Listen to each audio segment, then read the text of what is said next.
Hello everyone. NCERT Hindi medium में आप सभी का स्वागत है। आज हम अध्याय 8 जल की विविध अवस्थाओं की यात्रा का अध्ययन करेंगे। यदि पर्याप्त वर्षा नहीं होती है तो विशाल समुद्र भी सूख जाएंगे। ये पंक्तियां हैं तिरुकुरल जी की। चलिए अध्याय पढ़ना प्रारंभ करते हैं। ग्रीष्मकाल की एक दोपहर में आवी और थिरव शिकंजी का आनंद ले रहे थे। शिकंजी में बर्फ देखकर थिरव के मन में अनायास ही बर्फ व जल की प्रकृति के बारे में विचार आने लगे। वह चकित होकर सोचने लगा, छूने पर बर्फ ठोस लगती है और इसे हम अपने हाथों में पकड़ भी सकते हैं, लेकिन जल को इस तरह नहीं पकड़ा जा सकता। इसीलिए ये दोनों भिन्न भिन्न पदार्थ होंगे। नहीं, ये दोनों एक ही पदार्थ हैं, आवी ने कहा। आवी के विचार थिरव से अलग हैं। आप क्या सोचते हैं? वे ऐसा क्यों सोचते हैं? चलिए देखें। आवी के विचार, हम जल को प्रशीतित रेफ्रिजरेटर के अंदर हिमीकरण यंत्र यानी फ्रीजर में रखते हैं और जांचते हैं कि क्या यह बर्फ में परिवर्तित होता है। चलिए देखें। हाँ, मैं जानता हूं कि जब जल को हिमीकरण यंत्र यानी फ्रीजर में रखते हैं, यह बर्फ में परिवर्तित हो जाता है, पर संभवतः फ्रीजर के अंदर बर्फ में कुछ मिल जाता होगा। क्या आपको लगता है कि थिरव सही है? आप इसकी जांच कैसे कर सकते हैं? चलिए क्रियाकलाप 8.1 करते हैं। आइए अवलोकन करें। कप में बर्फ का एक टुकड़ा डालें, इसे मेज पर रखें और इसका अवलोकन करें। बर्फ धीरे धीरे जल में परिवर्तित हो जाती है। इन अवलोकनों से आप क्या निष्कर्ष निकालते हैं? क्या इसका यह अर्थ है कि बर्फ व जल एक ही पदार्थ हैं? हाँ, बर्फ व जल एक ही पदार्थ के दो रूप हैं। इन रूपों को अवस्थाएं भी कहा जाता है। जल की ये विभिन्न अवस्थाएं अपने व्यवहार में कोई अंतर रखती हैं। जल बहता है पर बर्फ नहीं। जल छलकता है पर बर्फ नहीं। 8.1 जल के विलुप्त होने की क्रिया की जांच। वर्षा काल की एक सुबह है। विद्यालय जाते समय आवी और थिरव देखते हैं कि खेल के मैदान में कई गड्ढे हैं जिनमें जल भरा हुआ है। उस शाम जब वे मैदान में खेलने गए तो उन्हें यह देखकर आश्चर्य हुआ कि कुछ गड्ढों में से जल की मात्रा कम हो गई है। क्या आपने कभी गड्ढों में से जल को विलुप्त होते देखा है? ये कहाँ जाता होगा? अपने मित्रों से चर्चा कीजिए। देखिए हीरव क्या सोच रहा है। मुझे लगता है कि खेल के मैदान की मिट्टी ने पानी सोख लिया होगा। आप इस बारे में क्या सोचते हैं? चलिए आगे बढ़ते हैं। आपने जल को और कहाँ विलुप्त होते देखा है? क्या आप कोई संभावित कारण सोच सकते हैं कि ऐसा क्यों होता है? आपने देखा होगा कि बर्तन धोने के कुछ समय बाद बर्तनों की सतह पर बचा हुआ जल सूख जाता है। क्या आपके द्वारा पहले सोचा गया कारण इस स्थिति में भी जल के विलुप्त होने की व्याख्या करता है? आवी सोच रही थी कि बर्तनों की सतह से रस रिस गया होगा। थिरव सोचता है कि बर्तनों की सतह से जल नहीं रिसता है। एक क्रियाकलाप की रूपरेखा बनाएं और जांचें कि किसका कथन सही है। क्रियाकलाप 8.2 आइए जांच करें। चित्र 8.1 में दर्शाए अनुसार स्टील की एक प्लेट या थाली में एक चम्मच लें। देखें कि जल प्लेट के दूसरी ओर रिसता है या नहीं। इसे नियमित अंतराल पर तब तक देखते रहें जब तक जल पूरी तरह विलुप्त ना हो जाए। आप क्या अनुमान लगाते हैं? क्या यह क्रियाकलाप इस निष्कर्ष पर पहुंचने के लिए पर्याप्त है? नहीं है। स्टील की प्लेट से जल नहीं रिसता है। यदि स्टील की प्लेट से जल नहीं रिसता है तो फिर जल कहाँ गया? यह जल गैसीय अवस्था में परिवर्तित हो जाता है, जिसे जल वाष्प कहते हैं। जल वाष्प जल की दूसरी अवस्था है।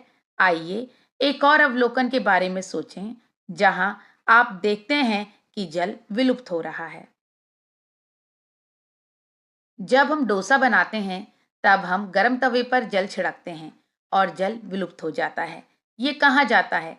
आइए चित्र बनाएं। जल का क्या हुआ होगा? इसके बारे में एक विस्तृत रेखा चित्र नामांकन और शीर्षक के साथ बनाएं।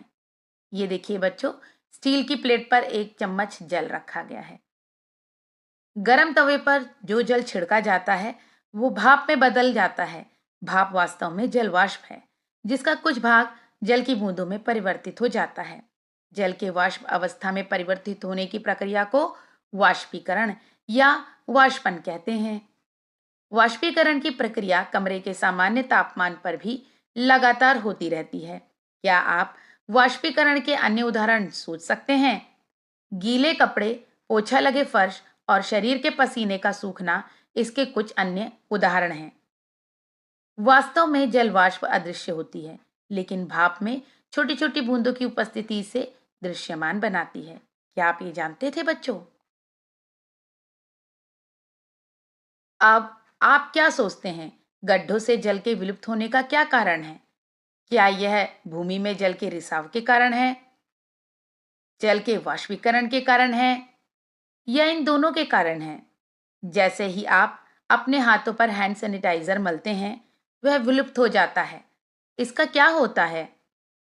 8.2 एक और रहस्य। अगले दिन आवी थिरव और उनके मित्र शिकंजी बनाने का फैसला करते हैं। तैयारी के दौरान वे कांच के गिलास में ठंडा जल लेते हैं और उसमें बर्फ के टुकड़े डालते हैं। कुछ मिनटों के बाद उन्हें कांच के गिलास की बाहरी सतह पर कुछ रोचक दिखाई देता है। यह क्या है? आइए ऐसा ही क्रियाकलाप स्वयं करके पता लगाएं। क्रियाकलाप 8.3। आइए प्रयोग करें। एक कांच के गिलास में ठंडा जल लें। चित्र 8.2 में दिखाए गए चित्र के अनुसार इसमें बर्फ के कुछ टुकड़े डालें। इसे 5 मिनट तक बिना हिलाए डुलाए रखें और इसका अवलोकन करें। अपने अवलोकनों और मन में उठने वाले प्रश्नों को तालिका 8.1 में अंकित करें। आप कांच के गिलास की बाहरी सतह छूकर पता लगा सकते हैं कि क्या यहाँ कोई परिवर्तन हुआ है। यहाँ आपके कई अवलोकन और प्रश्न हो सकते हैं। तालिका 8.1 अवलोकनों और प्रश्नों को अंकित करें। आपको बच्चों यहाँ आपके अवलोकन लिखने हैं और यहाँ पे आपके प्रश्न। आवी ने अवलोकन किया कि कांच के गिलास की बाहरी सतह पर जल की कुछ बूंदें दिखाई दे रही हैं। प्रारंभ में जल की छोटी बूंदें जमा होती हैं और ये बूंदें साथ मिलकर बड़ी बूंदों का निर्माण करती हैं। आप उपयुक्त प्रक्रिया को धातु के पात्र के साथ भी करके देख सकते हैं। आप यह जानने के लिए उत्सुक होंगे कि जल की बूंदें कहाँ से आ गईं। कांच के गिलास की बाहरी सतह पर जल की बूंदों की उपस्थिति को समझाते हुए उसके संभावित कारण बताएं। अपने मित्रों से चर्चा करें और इसके संभावित कारणों को चित्र 8.3 में लिखें। ये देखिए बच्चों, चित्र 8.3। यहाँ पर यह बालिका कह रही है, हो सकता है कि कांच के गिलास से बर्फ निकलकर पिघल गई हो। अब यहाँ पर बारी बारी आपको संभावित कारण यहाँ पे लिखने हैं। आप अपने मित्रों से जब चर्चा करेंगे तो वो जो भी जवाब देंगे वो आपको यहाँ लिखने हैं। यहाँ देखिए, इस बालिका का कहना है, मुझे लगता है कि कांच के गिलास से कुछ जल रिस गया होगा। यह बालक कह रहा है, नहीं, यह रिस नहीं सकता। कांच के गिलास में जल का स्तर कम नहीं हुआ है। ये बालिका कह रही है, यह कम हुआ होगा परंतु इतना भी नहीं हुआ होगा कि देखा जा सके। अब इस बालक का कहना है, एक लंबी और संकीर्ण बोतल में जल के स्तर में हुआ मामूली परिवर्तन भी सहजता से दिख सकता है। अब यहाँ देखिए, सामान्य ताप पर हम किसी और गिलास में जल ले सकते हैं और पता लगा सकते हैं कि कहीं जल का रिसाव तो नहीं हो रहा है। चलिए आगे पढ़ते हैं। इस विषय पर आपके पास भी विभिन्न संभावित कारण हो सकते हैं। आप दूसरों के कारणों से सहमत और असहमत हो सकते हैं। आवी और थिरव ने भी कई संभावित कारणों पर चर्चा की। आप इन संभावित कारणों के विषय में क्या सोचते हैं, जिनका उल्लेख चित्र 8.4 में किया गया है? उपयुक्त तर्क पर चर्चा करते रहें और इस चर्चा में सहायता करने वाले साक्ष्य खोजने के लिए क्रियाकलाप संचालित करें। सोचें कि ऐसी जल की बूंदें आपने और कहाँ देखी हैं। आपने पौधों पर ओस की बूंदें देखी होंगी। हमें सुबह के समय ओस की बूंदें अधिक क्यों दिखाई देती हैं? जब हम आधे भरे बर्तन में जल उबालकर उसे स्टील की प्लेट से ढक देते हैं तो जल की कुछ बूंदें प्लेट की भीतरी सतह पर जमा हो जाती हैं। ये जल की बूंदें कहाँ से आती हैं? इस बारे में आप क्या सोचते हैं? बच्चों, यह पौधे पर ओस की बूंदें हैं। इन्हें ध्यान से देखिए। ये हैं ओस की बूंदें। चलिए आगे बढ़ते हैं। जब वायु में विद्यमान जल वाष्प ठंडी सतह के संपर्क में आती है तो जल की बूंदें बनती हैं। जल वाष्प के द्रव अवस्था में परिवर्तन की प्रक्रिया संघनन कहलाती है। जल के संघनन प्रक्रिया को समझने के बाद क्रियाकलाप 8.3 पर पुनः विचार करें। क्या क्रियाकलाप 8.3 में कांच के गिलास की बाहरी सतह पर दिखाई देने वाला जल भी संघनन के कारण हो सकता है? आइए एक क्रियाकलाप के माध्यम से इसकी जांच करें। क्रियाकलाप 8.4, आइए मापन करें। आवी और थिरव अपने कारणों के साक्ष्य खोजने के लिए एक क्रियाकलाप करते हैं। आप भी निम्नलिखित चरणों का पालन कर क्रियाकलाप कर सकते हैं। अपने आंकड़ों को तालिका 8.2 में अंकित करें। जल और बर्फ के टुकड़ों से आधा भरा हुआ कांच का गिलास लें। एक छोटी स्टील की प्लेट से इसे ढक दें और डिजिटल तराजू पर तौलें। प्रत्येक 5 मिनट पर तराजू की रीडिंग का अवलोकन कर उसे अंकित करें। 30 मिनट तक अवलोकन करने के बाद आंकड़े एकत्रित कर तालिका 8.2 में अंकित करें। पूर्वानुमान लगाएं कि डिजिटल तराजू पर रखे ठंडे जल के द्रव्यमान पर क्या प्रभाव पड़ा होगा। क्या ये बढ़ेगा, घटेगा या समान रहेगा? तालिका 8.2 संघनन के प्रयोग में डिजिटल तराजू द्वारा द्रव्यमान मापन। बच्चों, आपने जो कांच के गिलास को डिजिटल तराजू पर रख के तौला है उसे इन इन समय पर तौलें, जैसे कि तुरंत रखते समय, 5 मिनट बाद, 10, 15, 20, 25 और 30 मिनट बाद। और आपको जल का द्रव्यमान यानी उसका भार यहाँ पर लिखना है। चलिए आगे पढ़ें। क्या आपके निष्कर्ष आपके पूर्वानुमानों से मेल खाते हैं? अपने प्रेक्षणों की व्याख्या करें। देखें करने के लिए कुछ और। ये बालिका का क्या कहना है? वायु में जल वाष्प की मात्रा को आर्द्रता भी कहा जाता है। आपके क्षेत्र के दैनिक आर्द्रता आंकड़ों को समाचार पत्रों और अन्य स्रोतों में बताया जाता है। 1 वर्ष के आंकड़े संकलित करें और यदि कोई पैटर्न है तो उसका अध्ययन करें। आपने कांच के गिलास पर जल की कुछ बूंदें देखी होंगी। वायु से जल वाष्प कांच के गिलास की ठंडी सतह के संपर्क में आती है और संघनन के कारण कांच के गिलास पर जल की बूंदों में परिवर्तित हो जाती है। डिजिटल तराजू पर ली गई रीडिंग अब बढ़ गई है। क्या हम ये निष्कर्ष निकाल सकते हैं कि जल का रिसाव गिलास की सतह से नहीं हो रहा है? क्या हम यह भी निष्कर्ष निकाल सकते हैं कि गिलास के बाहर एकत्रित जल केवल संघनन के कारण है? नहीं, हम क्रियाकलाप 8.4 से ऐसा निष्कर्ष नहीं निकाल सकते। आप यह दिखाने के लिए और क्या कर सकते हैं कि कांच के गिलास से जल नहीं रिस रहा है। उत्तर खोजने के लिए आप क्रियाकलाप 8.4 में क्या बदलाव करेंगे? निम्नलिखित संशोधन के साथ क्रियाकलाप 8.4 को दोहराएं। कांच के गिलास पर जल के स्तर को एक स्थायी मार्कर या पारदर्शी टेप से चिन्हित करें। आप क्या अवलोकन करते हैं? कांच के गिलास में जल का स्तर नीचे नहीं जाता, बल्कि अतिरिक्त जल कांच के गिलास की बाहरी सतह पर जमा हो जाता है। आप इससे क्या निष्कर्ष निकाल सकते हैं? यह क्रियाकलाप दर्शाता है कि कांच के गिलास से जल नहीं रिस रहा है और संघनन के कारण अतिरिक्त जल एकत्रित हो रहा है। 8.3 जल की विभिन्न अवस्थाएं क्या हैं? जल एक ऐसा पदार्थ है जिसकी 3 अवस्थाएं हमारे दैनिक जीवन में देखी जा सकती हैं। ठोस अवस्था में यह बर्फ के रूप में विद्यमान रहता है। गर्म करने पर बर्फ पिघलकर द्रव अवस्था में परिवर्तित हो जाती है और अधिक गर्म करने पर जल अपनी गैसीय अवस्था में परिवर्तित हो जाता है। आइए जल की विभिन्न अवस्थाओं के गुणों की पहचान करने के लिए क्रियाकलाप 8.5 करते हैं। क्रियाकलाप 8.5, आइए पहचान करें। एक पात्र में बर्फ का एक टुकड़ा डालें और इसे एक दूसरे आकार के पात्र में स्थानांतरित करें। आप बर्फ के टुकड़ों के आकार में क्या परिवर्तन देखते हैं? अपने अवलोकनों को तालिका 8.3 में अंकित करें। जल को एक पात्र से अलग आकार वाले दूसरे पात्र में डालें। अवलोकन करें कि बर्फ की तुलना में जल का व्यवहार कैसा है और उसे अंकित करें। क्या आपने ध्यान दिया कि जल एक पात्र से दूसरे पात्र में कैसे प्रवाहित हो जाता है? इसके आकार का क्या होता है? एक साफ सतह पर जल डालें और देखें कि यह कैसे फैलता है। जब जल अपने जलवाष्पीय रूप में परिवर्तित हो जाता है, तो यह जल वाष्प कैसे प्रसारित होती है? इसकी तुलना जल के प्रसारण व्यवहार से करें।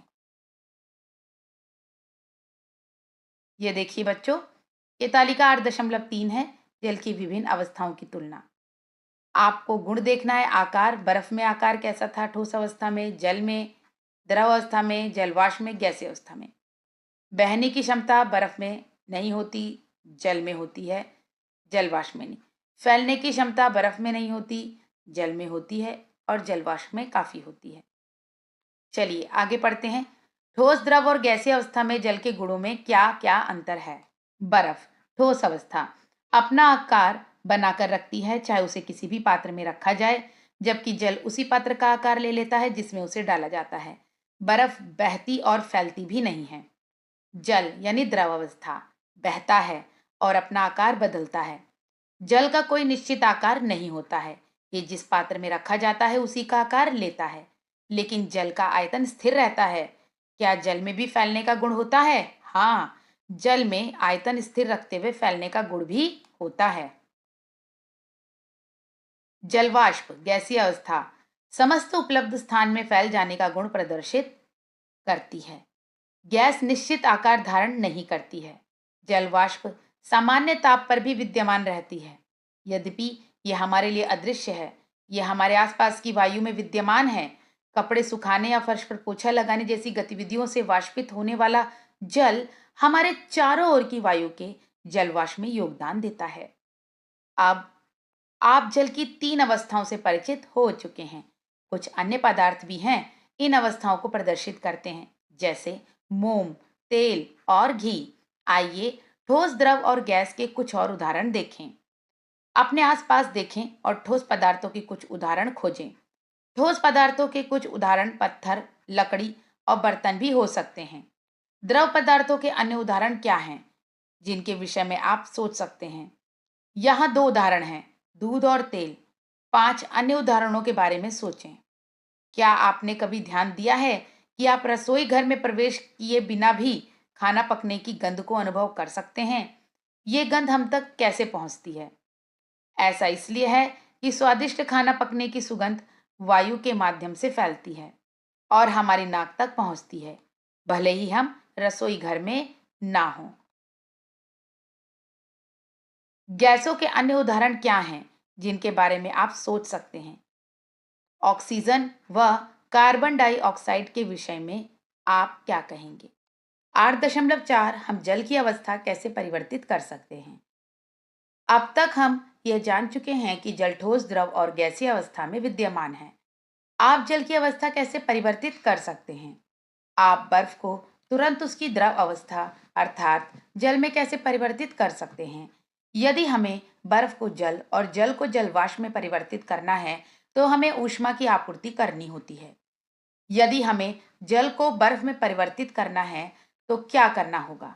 जल को ठंडे वातावरण जैसे कि हिमीकरण यंत्र यानी फ्रीजर में रखकर ऐसा किया जा सकता है। जल जम जाता है और बर्फ में परिवर्तित हो जाता है। बर्फ बाहर निकालने पर पिघल जाती है और कुछ मात्रा जल में परिवर्तित हो जाती है। क्या आप जल के अतिरिक्त अन्य उदाहरण सोच सकते हैं जो ठोस से द्रव में परिवर्तित हो जाते हैं? मोमबत्ती, जो मोम से बनती है, इसका एक उदाहरण है। हम मोमबत्ती के मोम को द्रव अवस्था में कैसे बदल सकते हैं? हम द्रव मोम को ठोस में कैसे बदल सकते हैं? हमें द्रव मोम को ठोस में बदलने के लिए उसे ठंडा करना होगा। आपने अन्य कौन से द्रव पदार्थ देखे हैं जो ठोस में परिवर्तित हो जाते हैं? क्या आपने शीतकाल में नारियल के तेल को ठोस अवस्था में परिवर्तित होते देखा है? अतः हम देख सकते हैं कि पानी व अन्य पदार्थ गर्म व ठंडा करने पर अपनी अवस्था बदल लेते हैं। ठोस के द्रव अवस्था में परिवर्तित होने के प्रक्रम को पिघलना कहते हैं। द्रव के ठोस अवस्था में परिवर्तित होने के प्रक्रम को हिमीकरण कहते हैं। आइए क्रियाकलाप 8.6 के माध्यम से जल के विभिन्न अवस्थाओं के बीच के संबंध की जांच करें। चलिए और भी जानें। वायुमंडलीय जल जनित्र एटमॉस्फेरिक वाटर जनरेटर मशीनें पीने योग्य जल बनाने के लिए आर्द्र वायु से जल एकत्रित करती हैं। यह कार्य वायु को ठंडा कर जल वाष्प के संघनन के माध्यम से किया जाता है। यह प्रक्रिया बर्फ के ठंडे जल से भरे कांच के गिलास के बाहर पानी की बूंदों के बनने के समान है। क्रियाकलाप 8.6 आइए चित्र पूरा करें। बॉक्स में दिए गए शब्दों का प्रयोग करके जल से परिवर्तित हुई विभिन्न अवस्थाओं के लिए चित्र 8.5 को का ख ग और 1 2 3 4 के स्थान में भरें। आपकी सहायता के लिए 2 शब्द पहले से भरे गए हैं। जल की विभिन्न अवस्थाओं का रूपांतरण, जैसे कि यहाँ पर पिघलना है, ठोस से इसमें बदलना है द्रव में, ये प्रक्रिया हो जाती है पिघलना। उसके बाद ठोस से द्रव हुआ, द्रव से क्या हुआ, गैस। ये देखिए गैस। तो गैस जब द्रव से गैस में परिवर्तित हुआ तो क्या हुआ, वाष्पित होना। इसे हम लिखेंगे वाष्पित होना, ये 2 नंबर पे आएगा। उसके पश्चात देखिए ध्यान से, ठोस से द्रव, एरो इधर की तरफ ये तीर बना हुआ है, ठोस से द्रव की प्रक्रिया पिघलना है, तो इसका विपरीत यानी कि द्रव से ठोस बनने की प्रक्रिया होगी जमना। इसके पश्चात यहाँ पे द्रव से गैस बनने की प्रक्रिया को वाष्पित होना कहा गया था। अब यही अगर विपरीत ले जाएंगे हम कि गैस से द्रव बनने की प्रक्रिया, वो हो जाएगी संघनित होना। तो चलिए बच्चों आगे पढ़ते हैं। 8.5 जल को तीव्र या धीमी गति से कैसे वाष्पित किया जा सकता है। अनुभाग 8.1 में हमने वाष्पीकरण के बारे में सीखा। आइए अब इसे और अधिक जानें। अपने आसपास अवलोकन करें, वे कौन सी परिस्थितियां हैं जो प्रभावित करती हैं कि जल कितनी तीव्रता से वाष्पित होगा। ठंडे दिन की तुलना में गर्म दिन में आप वाष्पीकरण में क्या अंतर देखते हैं, इस विषय में अपने मित्रों से चर्चा करें। निम्नलिखित शब्द चर्चा में आपकी सहायता कर सकते हैं, जैसे पंखा, कपड़े सूखना, पसीना आना, तीव्र हवाओं वाला दिन, गर्म दिन, बरसात का दिन। आइए जल के वाष्पन की तीव्रता को प्रभावित करने वाली परिस्थितियों की जांच के लिए क्रियाकलाप 8.7 करें। क्रियाकलाप 8.7। इससे पहले एक विचार, इस बात पर विचार करें कि आपने इस क्रियाकलाप में वास्तव में क्या अच्छा किया। तो चलिए देखते हैं। आइए अन्वेषण करें। एक छोटी बोतल के ढक्कन में जल लें। आप जल की जगह सैनिटाइजर का भी प्रयोग कर सकते हैं। एक प्लेट में छोटी बोतल के ढक्कन के समान मात्रा में ही जल लें। बोतल के ढक्कन व प्लेट में जल का क्षेत्रफल भिन्न भिन्न है। दोनों को एक दूसरे के निकट रखें। प्रत्येक स्थिति में जल के पूरी तरह से वाष्पित होने में लगने वाले समय को तालिका 8.4 में अंकित करें। तो बच्चों ये है तालिका 8.4। अन्वेषण के परिणाम, जल का अनावृत यानी खुला क्षेत्र कम, बोतल का ढक्कन अधिक, प्लेट। पूर्ण वाष्पीकरण में लगने वाला समय, देखिए जिसमें खुला क्षेत्र कम है उसमें वाष्पीकरण में समय अधिक लगेगा, और यदि प्लेट में रखा है यानी खुला क्षेत्र ज्यादा है तो वाष्पीकरण में समय कम लगेगा। हमने कौन सी परिस्थितियां समान रखी, हमने इन अन्वेषण में क्या परिवर्तन किए, हमने क्या मापा, बच्चों इस पे चर्चा करें। इस अन्वेषण से आप क्या निष्कर्ष निकाल सकते हैं। यदि आप प्लेट में जल फैलाते हैं तो यह वायु के संपर्क में अधिक आता है, इसलिए इसका वाष्पीकरण तीव्र होता है। यदि उपयुक्त क्रियाकलाप में जल के स्थान पर दूध लिया जाए तो क्या होगा। जल के वाष्पन की तीव्रता को प्रभावित करने वाली अन्य परिस्थितियां। क्रियाकलाप 8.7 से मिलता जुलता एक अन्य क्रियाकलाप करते हैं। इसके द्वारा ये जानने का प्रयास करते हैं कि कौन सी परिस्थितियां हैं जो जल के वाष्पन की तीव्रता को प्रभावित करती हैं। इस क्रियाकलाप में आप क्या परिवर्तन करेंगे और क्या समान रखेंगे। तालिका 8.5 में अपने अन्वेषण के आंकड़ों को अंकित करें एवं उन पर चर्चा करें। 8.5 अन्वेषण के आंकड़े अंकित करना जहाँ एक स्थिति परिवर्तित होती है और एक स्थिति समान रहती है। स्थिति जो समान रखी गई, स्थिति जो परिवर्तित हुई वो आपको यहाँ लिखनी है। पूर्ण वाष्पीकरण में लगने वाला समय आपको यहाँ लिखना है। तो चलिए आगे चलते हैं। जिन परिस्थितियों के बारे में आपने पता लगाया उनके अतिरिक्त हम जल को तीव्रता से व मंद गति से कैसे वाष्पित कर सकते हैं, ये जानने के लिए आप क्रियाकलाप 8.8 कर सकते हैं। क्रियाकलाप 8.8 आइए अन्वेषण करें। 2 समान बोतलों के ढक्कन लें, दोनों में समान मात्रा में जल भरें। एक ढक्कन को सूर्य के प्रकाश में रखें और दूसरे को छाया वाले स्थान में रखें। जैसा कि चित्र 8.6 में दर्शाया गया है। ये देखिए बच्चों इस चित्र की भांति। प्रत्येक 15 मिनट के बाद दोनों ढक्कनों का अवलोकन करें। प्रत्येक स्थिति में जल के पूरी तरह से वाष्पित होने में लगने वाला समय अंकित करें। आप इस गतिविधि को किसी हवा वाले दिन या बरसात वाले दिन दोहराएं और अपने अवलोकन अंकित करें। क्रियाकलाप 8.8 और अन्य समान अनुभवों से आप क्या निष्कर्ष निकालते हैं? छाया वाले स्थान में रखे ढक्कन की तुलना में सूर्य के प्रकाश में रखे हुए ढक्कन से जल तीव्रता से वाष्पित हो जाता है।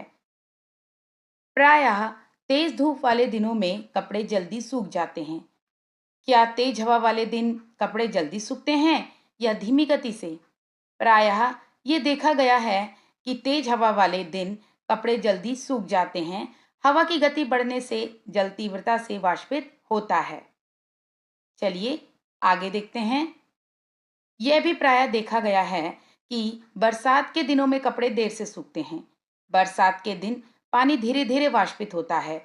यदि वायु में जल की मात्रा पहले से ही अधिक है, यानी अधिक आर्द्रता, तो जल मंद गति से वाष्पित होता है। यदि आप बरसात के दिन अपने कपड़े सुखाना चाहते हैं, तो आप इन्हें तेजी से कैसे सुखा सकते हैं? चलिए यहाँ देखें। क्या आप जानते हैं बरसात के दिनों में वायु में जल वाष्प की मात्रा अधिक होती है, इसलिए बरसात के दिन अधिक आर्द्र होते हैं। आगे चलते हैं। 8.6 शीतलन प्रभाव। आवी की मां ने पीने का जल रखने के लिए स्टेनलेस स्टील के बर्तन की जगह मिट्टी का मटका खरीदा है। विद्यालय से लौटने पर आवी ने मिट्टी के मटके पर ध्यान दिया और उसमें से जल पिया। जल पीकर आवी आश्चर्य व्यक्त करती है और पूछती है कि मिट्टी के मटके में जल इतना ठंडा क्यों है? मैंने जल को स्टेनलेस स्टील के बर्तन में कभी ठंडा नहीं पाया। आपके विचार में इसका क्या कारण है? जल बर्तन की सतह से बाहर रिसता है और वाष्पित हो जाता है, जिससे जल पर शीतलन प्रभाव पड़ता है। शीतलन प्रभाव के अन्य उदाहरण क्या हैं? ग्रीष्म काल में फर्श और छत को ठंडा करने के लिए उन पर जल का छिड़काव इसका एक अन्य उदाहरण है। जब आप अपने हाथों पर सैनिटाइजर लगाते हैं, तो आपको कैसा महसूस होता है?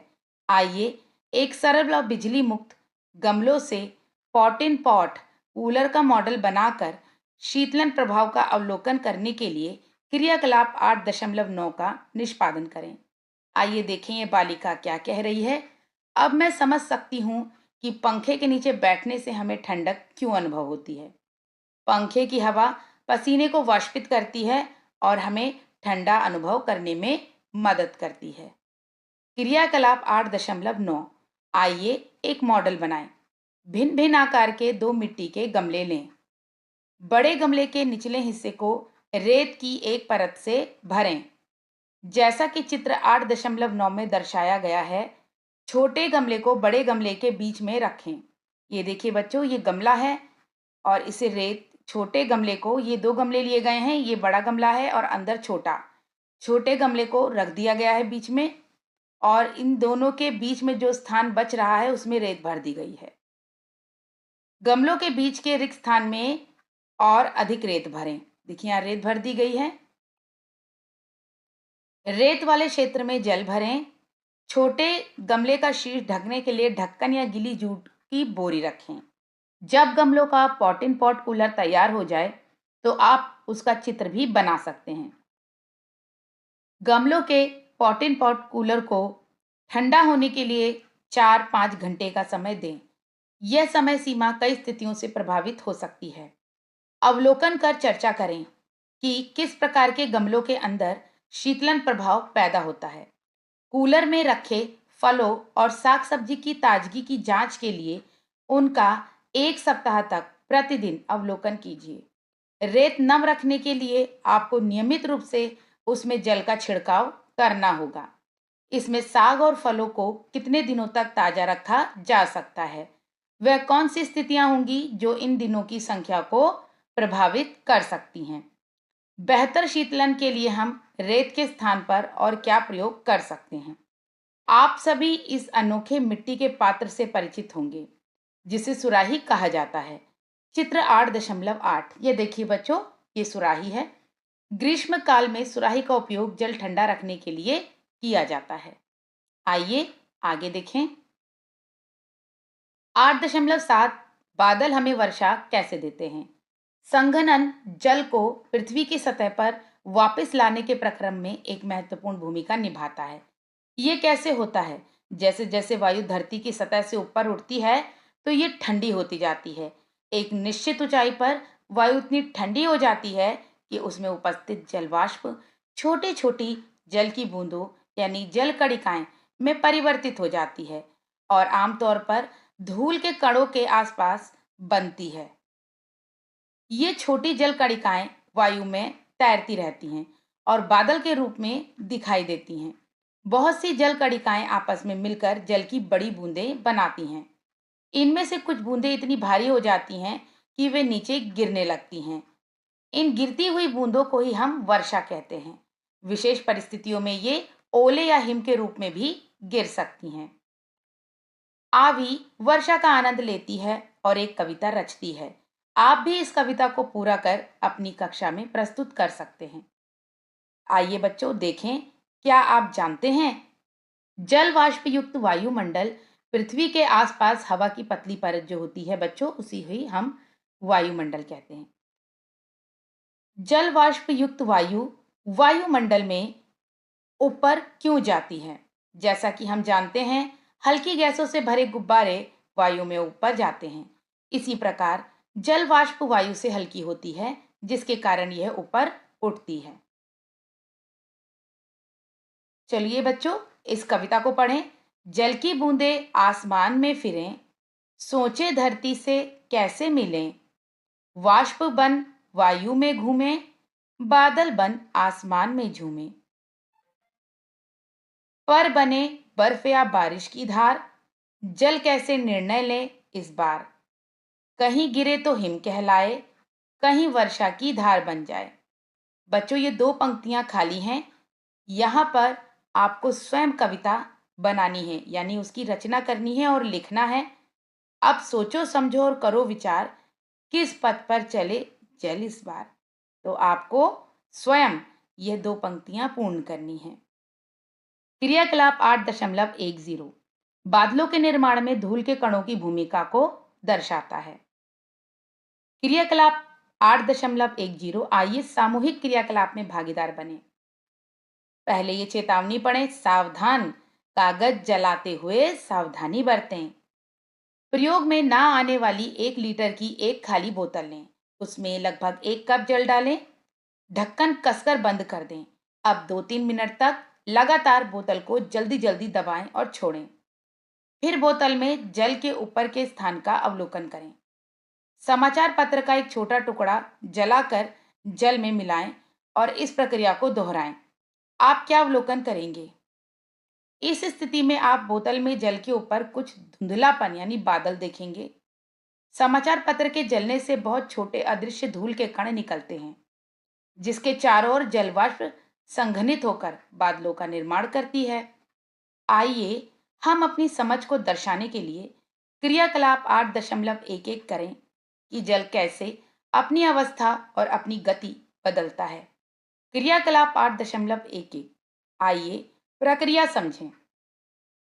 बॉक्स में दिए गए शब्दों और चित्र में दर्शाए गए तीर के चिन्हों का उपयोग करके चित्र 8.9 तिरांकित कर यह दर्शाएं कि जल कहाँ संग्रहित है, जल कैसे अपनी अवस्था बदलता है और ये कहाँ जाता है।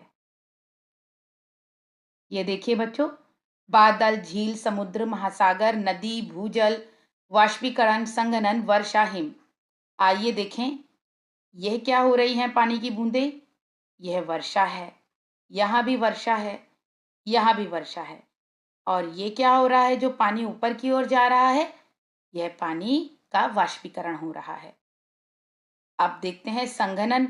जब ये जलवाष्प थोड़ा ठंडी होके पानी की बूंदों का रूप लेती हैं तो ये संघनन कहलाया। ये वर्षा है और ये पहाड़ों पर हिम यानी बर्फ जमी है। ये बादल हैं ये झील हैं, ये समुद्र यानी महासागर हैं, ये नदी है। मैंने क्या अच्छा किया?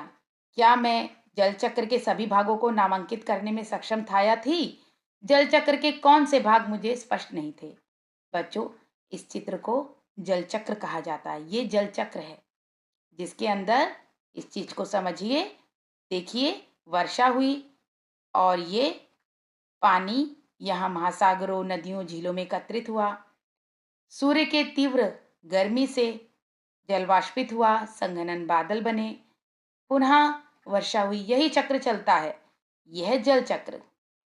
जल महासागरों और पृथ्वी की सतह से जल वाष्प के रूप में वाष्पित होकर वायु में जाता है और वर्षा ओलों तथा हिम के रूप में वापस लौटता है और अंत में बहकर महासागरों में चला जाता है।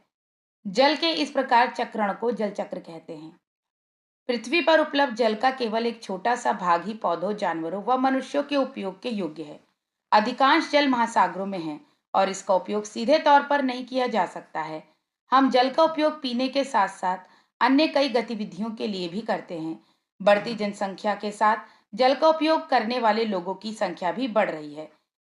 जल की बढ़ती मांग के कारण विश्व के कई भागों में जल की कमी हो रही है।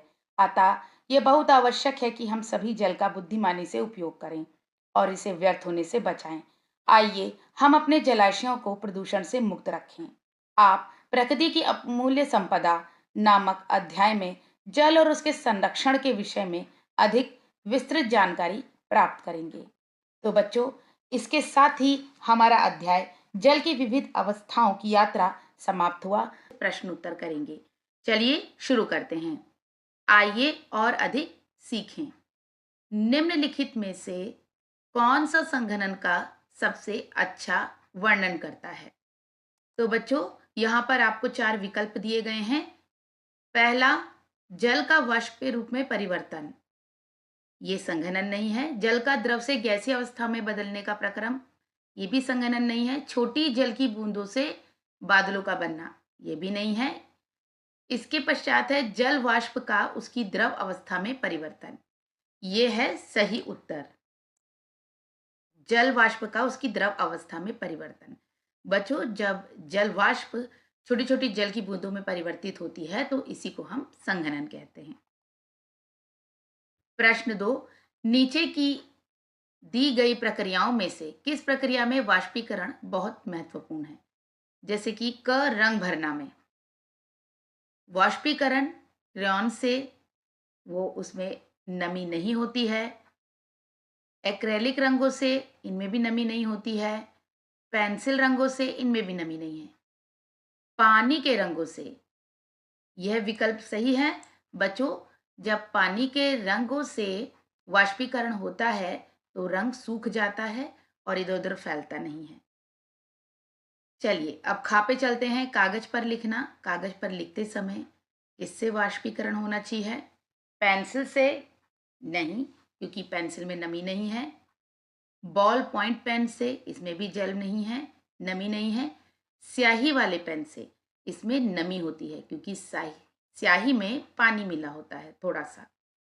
तो जब स्याही वाले पेन से वाष्पीकरण होकर पानी सूख जाता है तो जो स्याही है वो इधर उधर नहीं फैलती और बिल्कुल एक स्थान पर ही रहती है स्याही। चलिए अब प्रश्न 3 करते हैं।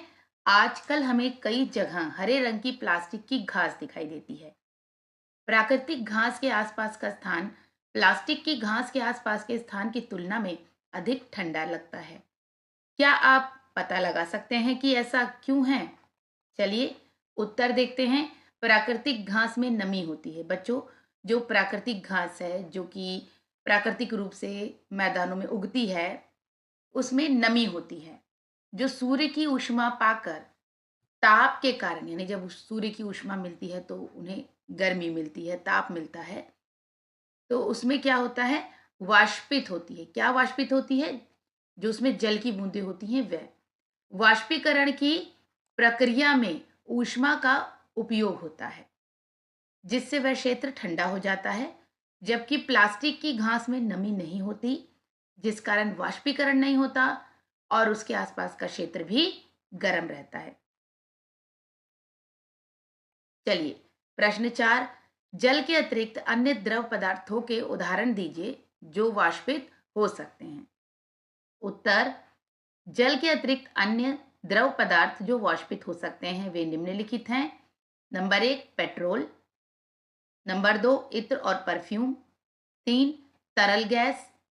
4, नेल पॉलिश रिमूवर। 5, अल्कोहल। प्रश्न 5, पंखे हवा को इधर उधर घुमाते हैं जिससे ठंडक महसूस होती है।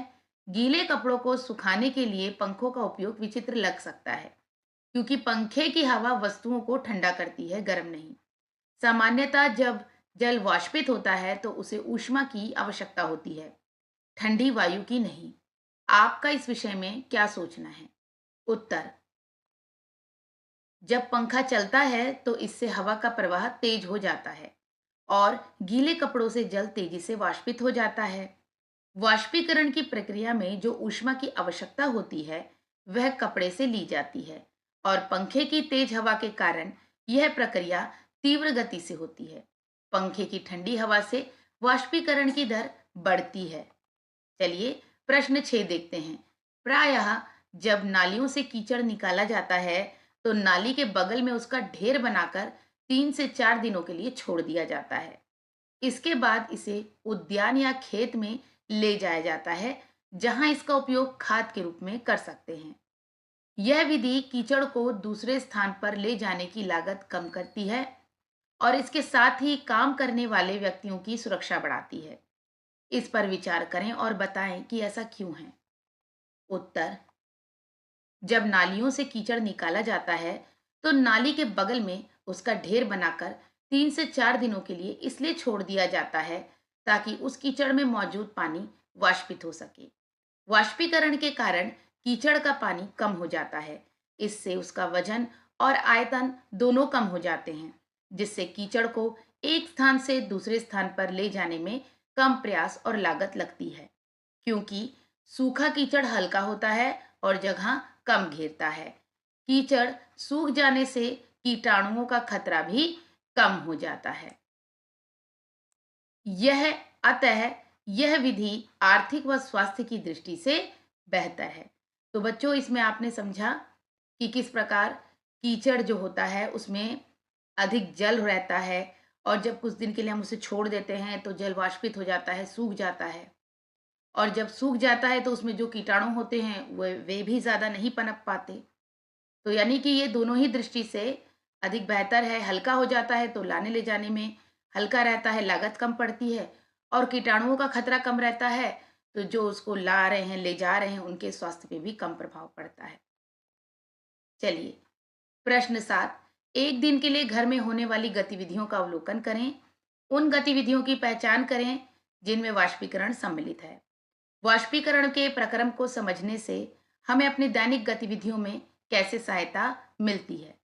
उत्तर, घर में होने वाली गतिविधियां जिनमें वाष्पीकरण सम्मिलित हैं, देखिए वे हैं कपड़े सुखाना।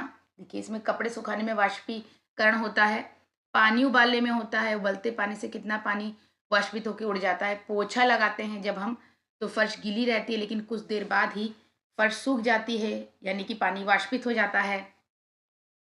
भोजन पकाते समय, भोजन से देखिए पकाते समय भाप निकलता है, कितना पानी वाष्पित हो जाता है। पानी से भरे बर्तन खुले छोड़ना, जब हम पानी से भरे बर्तन खुले छोड़ देते हैं तो उनमें भी धीरे धीरे करके पानी वाष्पित हो जाता है। वाष्पीकरण के प्रक्रम को समझने से हमें अपने दैनिक गतिविधियों में निम्नलिखित प्रकार से सहायता मिलती है। देखिए, पहला, कपड़े सुखाने से हमें पता चलता है कि कपड़े तेज धूप या पंखे के नीचे जल्दी सूखते हैं, इससे समय की बचत होती है। बच्चों, जब आपको पता होता है कि कपड़े धूप में गर्मी पाकर, ऊष्मा पाकर या पंखे के नीचे जल्दी सूखते हैं तो आप उन्हें छांव में नहीं सुखाते, उन्हें धूप में सुखाते हैं या हवा के नीचे। दूसरा, घर की साफ सफाई घर की सफाई में पोछा लगाने के बाद यदि पंखा चला दिया जाए तो पानी वाष्पित होकर फर्श जल्दी सूख जाती है और यदि आपको वाष्पीकरण का ज्ञान ना हो तो फर्श काफी देर तक गीली रहेगी।